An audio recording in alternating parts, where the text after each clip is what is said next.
I'm really delighted now to invite Rachel Jones to come up and speak. Rachel Jones is Director of Strategy, Planning and Partnerships at NTW. Thank you, Rachel.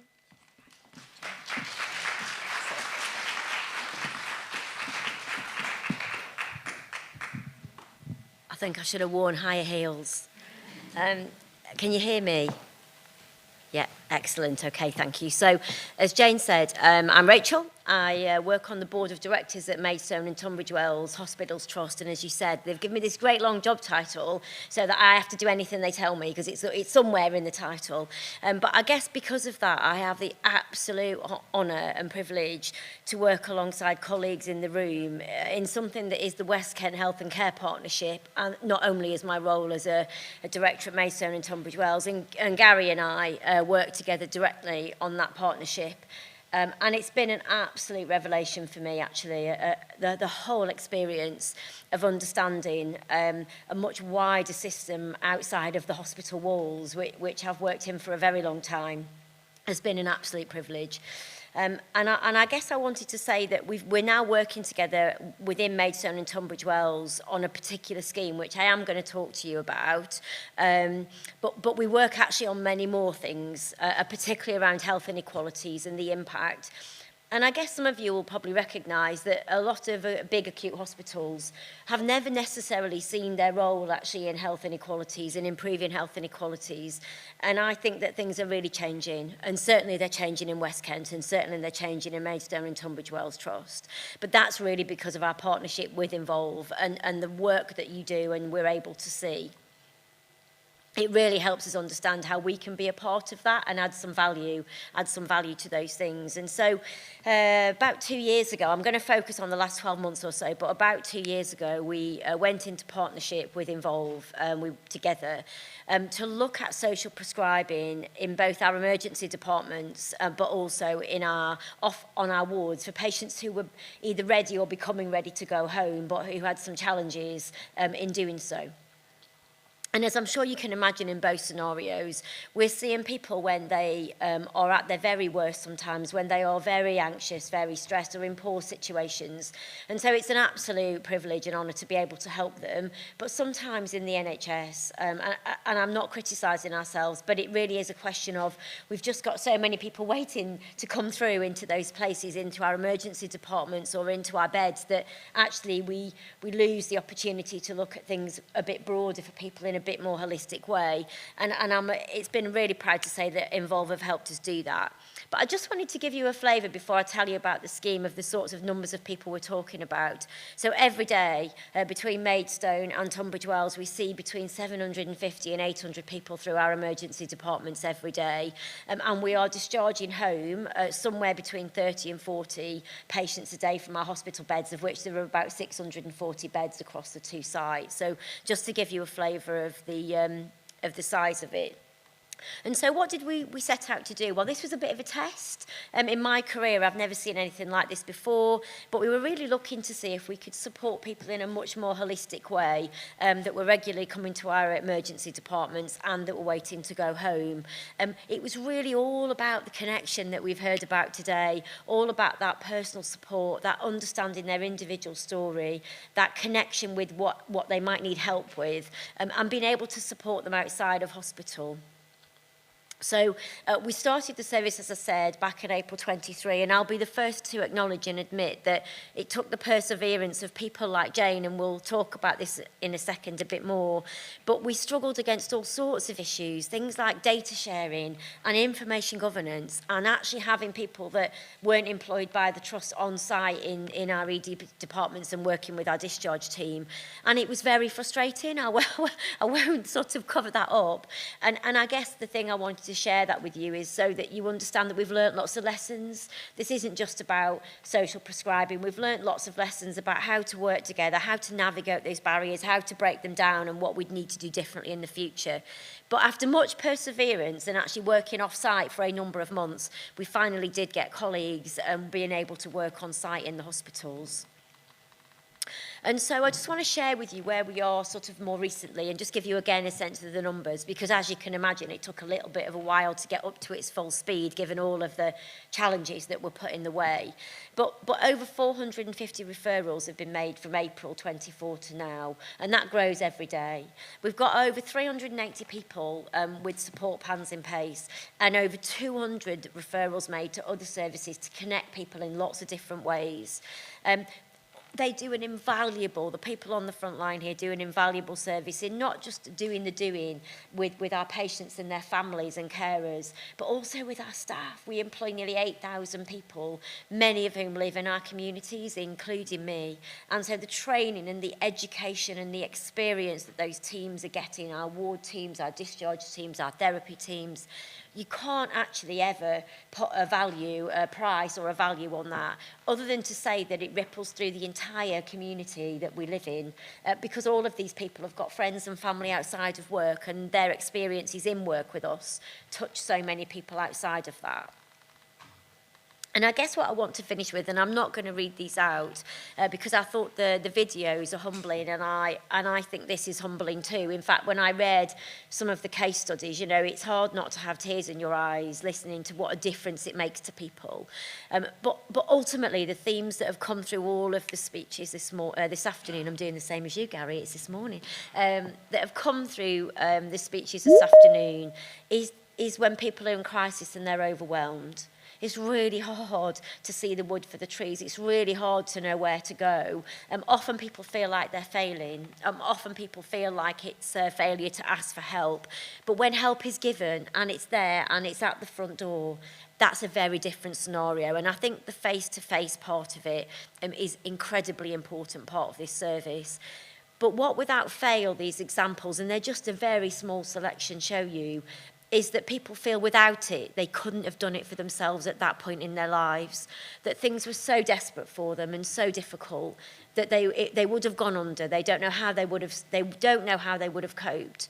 And I guess as human beings, we can all relate. We've all had times in our life probably where we just haven't known where to turn, but maybe we've got a better support network around us and so it's easier. But for these people without social prescribing, they wouldn't, I believe, have been able to achieve and go on to be so positive about their lives. And I just want to give example, because it's the one, and it's actually not in here, but it's the one, Gary, that sticks in my mind. We had a lady who had a long-term health condition, who was really struggling and was in and out of our ED department. And so we do look at things like what we call frequent attenders to say, can we do something different? Can we help rather than just patch up, turn round, send out again? And actually, this lady agreed to meet and speak to Involve. And actually, the whole situation was that the drugs that she needed to be kept in a fridge. And so there was no fridge where she was living, and there was no bed. She was sleeping in a mattress on the floor. And so her health condition was exacerbating, in and out of hospital, feeling really low, not able to go out anywhere or see anybody in case she became unwell while she did so.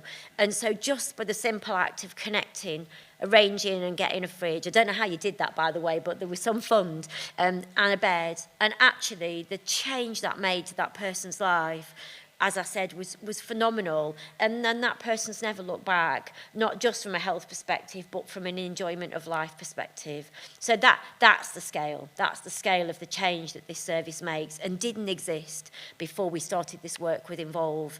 And so I'll be eternally grateful for the opportunity. And I'll promise with Gary, we'll do everything we can to continue to work with Involve to keep the service going. At the moment, we tried it out until April 25, but I have got no doubt in my mind or our minds that is something that has added such value, and as I said, something we should absolutely continue with. But I know, Jane, we're going to look at some case studies now around this service. So do you want to come back and join me? I think my final slide is just to say, I think that the work that all of the people do, not just in the room, but outside of the room, and all of the connections you make with different groups and opportunities and charities is just amazing. And it's made an amazing difference to hundreds and hundreds of people's lives that are, at the time they come to our emergency departments, you know, at some of the lowest points in their life and probably feeling the most scared. Thank you. Hi, everyone. So Rachel's spoken about our partnership, and so I thought it would be good if we speak a bit more about the impact of the work on people.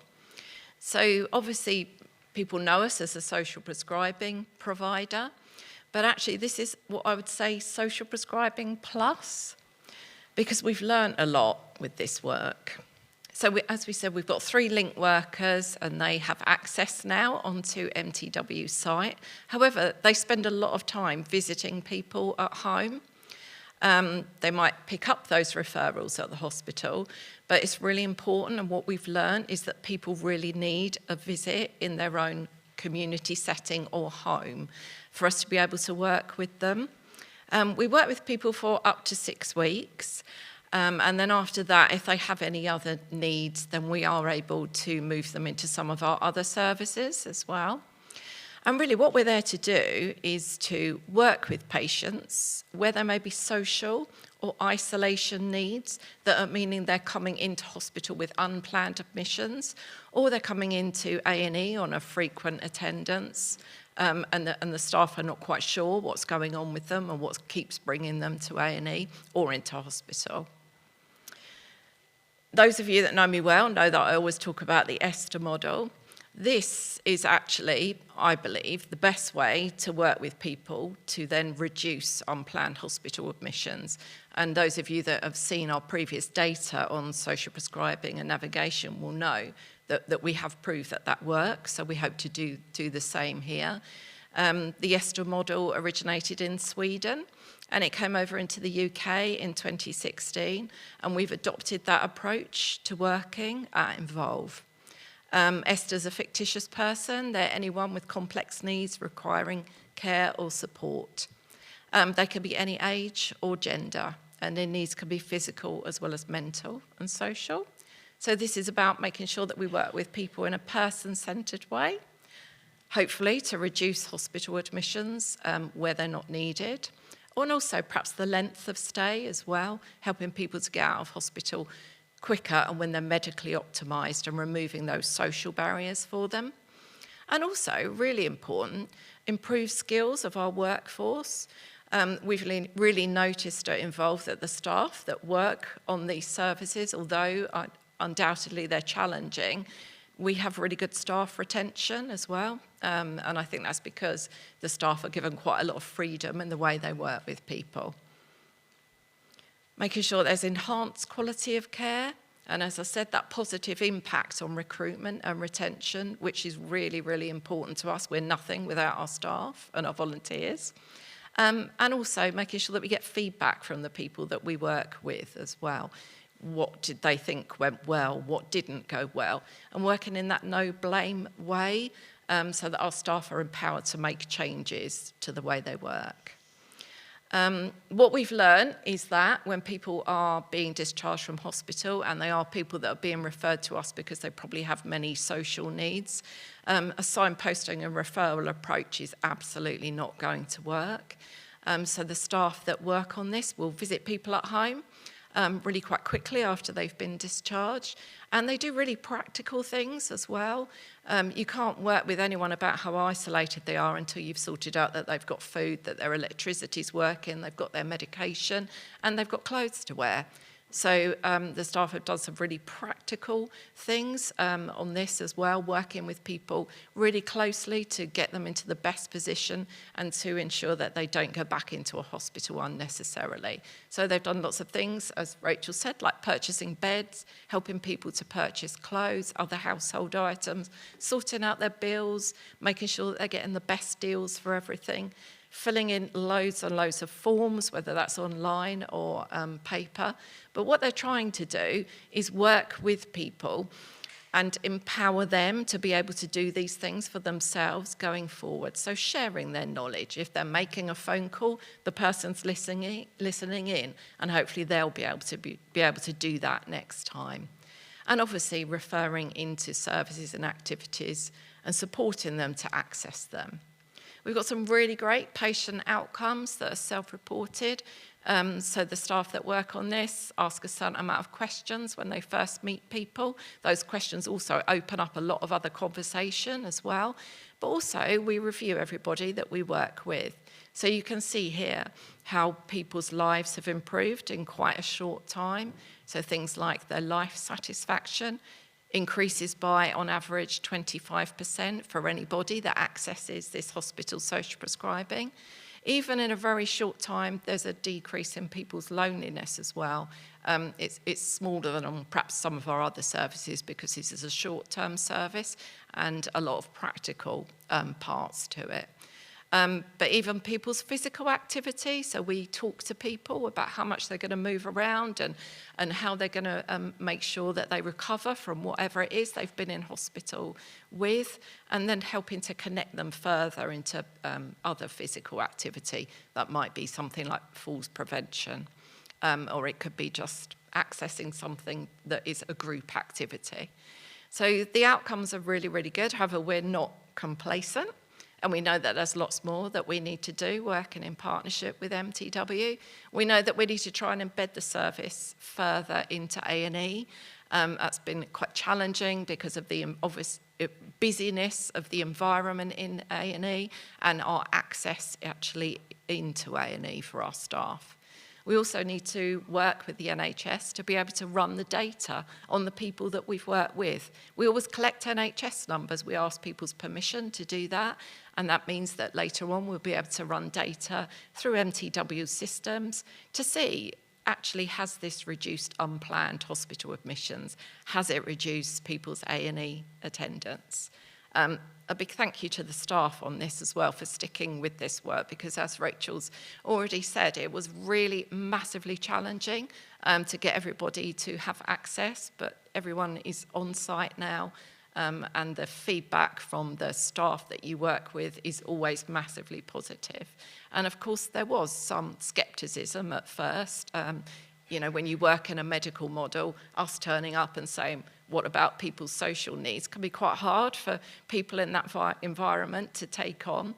But I think by hearing some of the case studies, which are read by Michelle. I suffer from severe agoraphobia, anxiety, paranoia, depression, and OCD, along with a number of physical health conditions, including a life-threatening autoimmune disease, and I am unable to read and write more than basic sentences and words. Before I accepted support from Involve, I felt unsupported and alone. I could not leave my flat, and I had discharged myself from hospital before I was ready. I accepted support from my hospital social prescriber after they had brought my medication from the hospital. I had not received this due to discharging myself early.